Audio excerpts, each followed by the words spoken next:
राधे राधे। जय श्री कृष्णा। जय जय श्री राम। दोस्तों, आज हम आपको एक बहुत ही सुंदर कथा सुनाने जा रहे हैं। वह कथा है श्री भक्तमाल श्री स्वपच वाल्मीकि जी की। तो दोस्तों, स्वपच वाल्मीकि नामक एक भगवान के बड़े भारी भक्त थे। वे अपनी भक्ति को गुप्त ही रखते थे। एक बार की बात है, धर्मपुत्र राजा युधिष्ठिर ने बड़ा भारी यज्ञ किया। उसमें इतने ऋषि महर्षि पधारे कि संपूर्ण यज्ञ स्थल भर गया। भगवान श्री कृष्ण ने वहां एक शंख स्थापित किया और कहा कि यज्ञ के सांगोपांग पूर्ण हो जाने पर यह शंख बिना बजाए ही बजेगा। यदि नहीं बजे तो समझे कि यज्ञ में अभी कुछ त्रुटि है। यज्ञ पूरा नहीं हुआ, वही बात हुई। पूर्णाहुति, तर्पण, ब्राह्मण भोजन, दान, दक्षिणा आदि सभी कर्म विधि समेत संपन्न हुए, परंतु वह शंख नहीं बजा। तब सबको बड़ी चिंता हुई कि इतने श्रम के बाद भी यज्ञ पूर्ण नहीं हुआ। सभी लोगों ने भगवान श्री कृष्ण के पास आकर कहा कि प्रभु, आप कृपा करके बताइए कि यज्ञ में कौन सी कमी रह गई। भगवान श्री कृष्ण बोले, शंख न बजने का कारण सुनिए।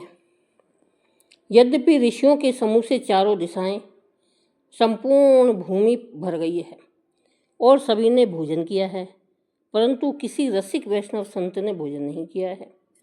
यदि आप लोग यह कहें कि इन ऋषियों में क्या कोई भक्त नहीं है, तो मैं नहीं कैसे कहूँ। अवश्य इन ऋषियों में बहुत उत्तम उत्तम भक्त हैं।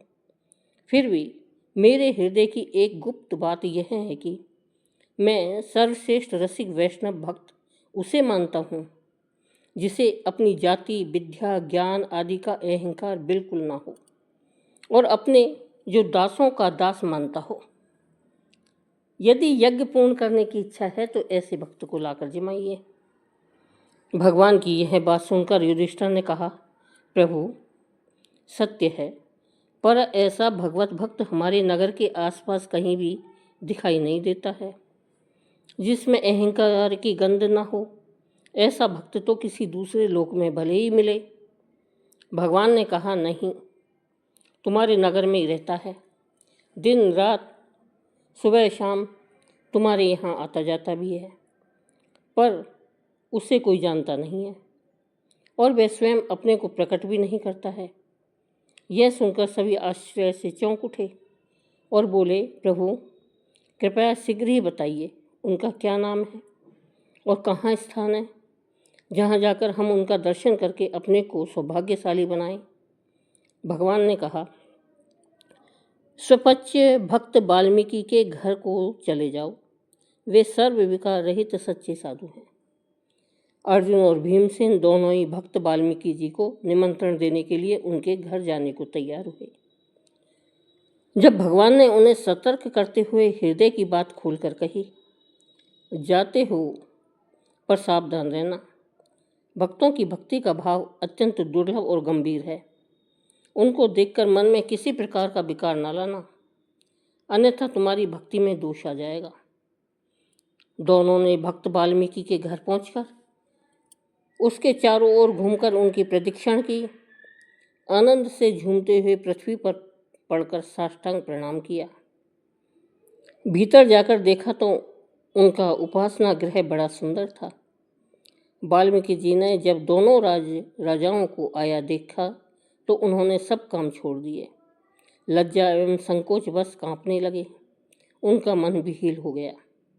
अर्जुन और भीमसेन ने सविनय निवेदन किया, भक्तवर, कल आप हमारे घर पर पधारिए और वहाँ अपनी झूठन गिराकर हमारे पाप ग्रहों को दूर कीजिए। हम आपको और हम सबको परम भाग्यशाली बनाइए।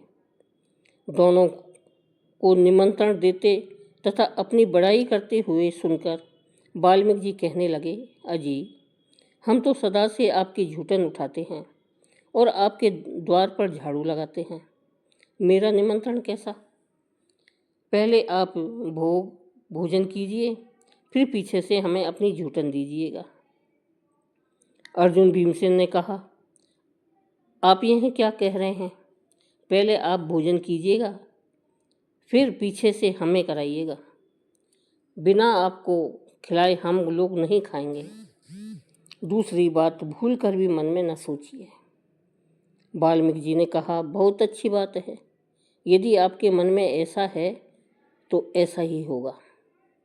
अर्जुन और भीमसेन ने लौटकर राजा युधिष्ठिर से वाल्मीकि जी की सब बात कही। सुनकर युधिष्ठिर को स्वपक्ष भक्त के प्रति बड़ा प्रेम हुआ। भगवान श्री कृष्ण ने द्रौपदी को अच्छी प्रकार से सिखाया कि तुम सभी प्रकार के व्यंजनों को अच्छी प्रकार से बनाना।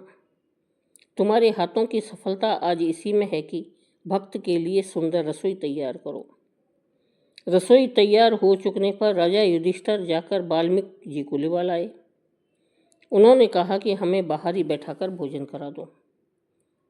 श्री कृष्ण भगवान ने कहा, हे युधिष्ठिर, ये तो तुम्हारे भाई है, इन्हें सादर गोद में उठाकर स्वयं ले आओ। इस प्रकार उन्हें पाकशाला में लाकर बैठाया गया और उनके सामने सभी प्रकार के व्यंजन परोसे। रसमय प्रसाद का कोर लेते ही शंख बज उठा, परंतु थोड़ी देर बजकर फिर बंद हो गया।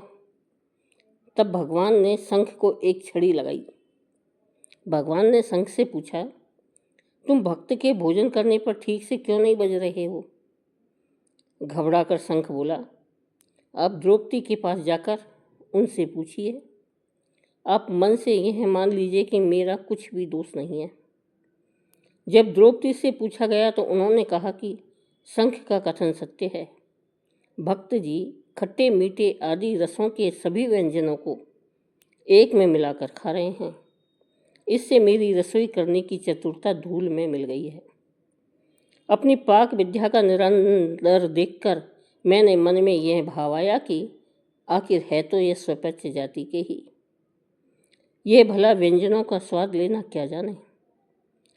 तब भगवान ने सब पदार्थों को एक में मिलाकर खाने का कारण पूछा। भक्त स्वपक्ष वाल्मीकि ने कहा कि इनका भोग तो आप पहले ही लगा चुके हैं, अतः पदार्थ बुद्धि से अलग अलग स्वाद कैसे लूं? पदार्थ तो एक के बाद दूसरे रुचिकर और अरुचिकर लगेंगे, फिर इसमें प्रसाद बुद्धि कहाँ रहेगी? मैं तो प्रसाद का सेवन कर रहा हूँ, व्यंजनों को नहीं खा रहा हूँ। यह सुनकर भक्त वाल्मीकि में द्रौपदी का अपार सद्भाव हुआ। शंख जोरों से बजने लगा, लोग भक्त की जय जयकार करने लगे।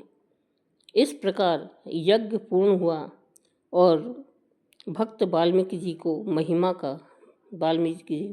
का सबको पता चल गया। बोलो भक्त और भगवान की जय। दोस्तों, कथा अच्छी लगी हो तो कथा को लाइक करें और चैनल को सब्सक्राइब करें। धन्यवाद।